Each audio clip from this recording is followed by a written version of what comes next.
Şaristaniyên cur bi cur li her deverên cîhanê de dema ku jiyanê doxore dîrokekî hiştine.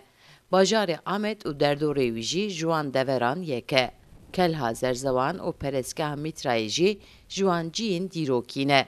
Kolandina arkeolojîk ji nû ve li derdorê Perestgeha Mîtrayê dest pê kir.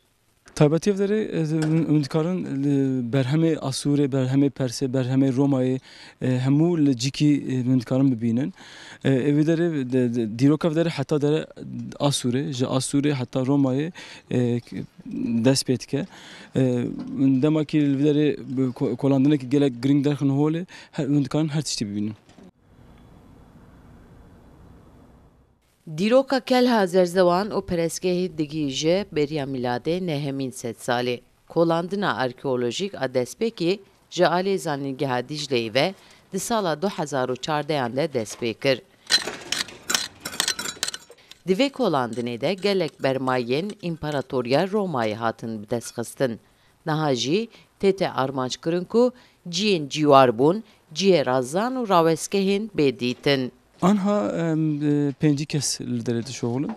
Wî salekî were eviya zêde be. Wî xebata armanca me pêşemîn em dixwazin ki ciyê misafiran derxin holê. 2017 da me perîskeh derxist. Anha jî em ciyê misafiran dikolin. Ciyekî em dikolin gelek berhem derketin holê. Hêjayî gotiniyê ku piştî romkirina dîroka Perestgeh û Kelhê eleqeyek zêde di qeda netewî û nawnetewî de pêk hat. Xebatên kolandinê feyde gihand hêm dîroka herêmê, hêm jî geşt û guzariya Bakurê Kurdistanê û Tirkiyeyê. Sevda Kaplan, Kurdistan TV, Amed.